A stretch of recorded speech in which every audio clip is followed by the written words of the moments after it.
Back from Lowell Park for Game 21 between Kettleers and Falmouth here on this sunny Wednesday afternoon. Now, last night's game, a 4th of July contest that unfortunately was rained out after these two teams played into the third inning over there at Gov Fuller Field. They'll resume play on Thursday, but Tyler, just as scheduled, they're playing this home and home starting tonight here at Lowell Park. Yeah, it'll begin with the Commodores, 5th in the West, taking on the first place Western Division leaders in the Kettleers. And of course, just a disclaimer for tomorrow, that will continue from yesterday's game. It'll be 0-1 on Kettleers outfielder T.O. Banks. He fouled off a pitch, and then it was called due to lightning and thunder and some bad downpours that were coming down at Gov Fuller Field. So there will be a runner on second, 1 out, 2-0 Commodores. But as for now, Kettleers and Falmouth going to play that second game of the season at Lowell Park between the two.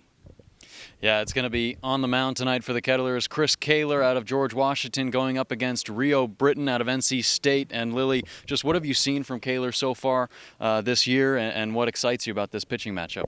Well, for Kaler, this is going to be his 4th appearance for the Kettleers, and just coming off of a really impressive outing there on June 29th at Hyannis, through 4 strikeouts and 2 walks in 5 innings, and just talked to Coach after that about him and said he was really impressed with his performance that night, and I think that we can expect to see some more of that tonight. And then Britton, a guy who throws mostly fastball, like 90-93, and then some slider and changeup mixed in there, but I think it's going to be a good matchup tonight on the mound.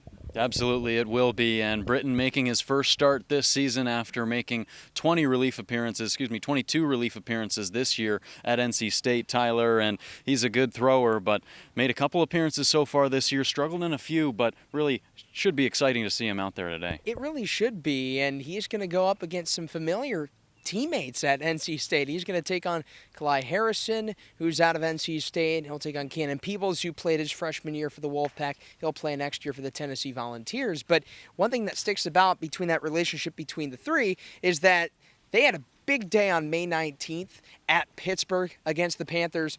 A big win for the Wolfpack, 17-8, I believe, was the final score. A win for Britton, a decision. He went 3 2/3 innings. Harrison and Peebles drove in a combined 7 runs. And Britton, he's an exciting thrower. His last 2 appearances, it's been a decision. He's split a win and a loss, and that loss coming in his last appearance on July 2nd against Bourne. And now let's get into our keys to tonight's game. I'll start things off. My key to tonight's contest. Going to be pitching, starting off with Chris Kaler. He's been great, coming off of 5 innings of scoreless outings at Hyannis in 2 wins there for Kaler, so he's going to be my key, starting things strong, and then the bullpen carrying it on into the finish. This is a great offensive team for Falmouth. They've been really putting the bat to the ball as of late, and so pitching going to be important in this one. Lily, what's going to be your key today?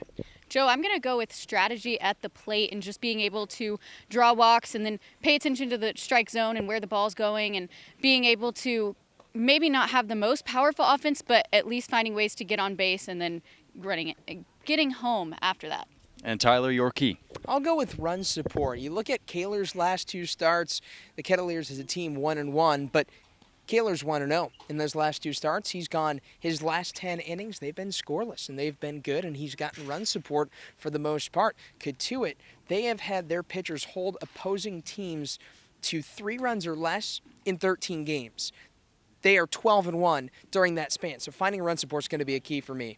Run support definitely going to be an important one after the last time these two teams met, a 12-1 win for Kettleers right here at Lowell Park. That's going to do it for us here on the Kettleers Starting 9. For myself, Tyler Danberg, and Lily Butler, let's send things up to the booth for a 5 p.m. first pitch between the Commodores and the Kettleers.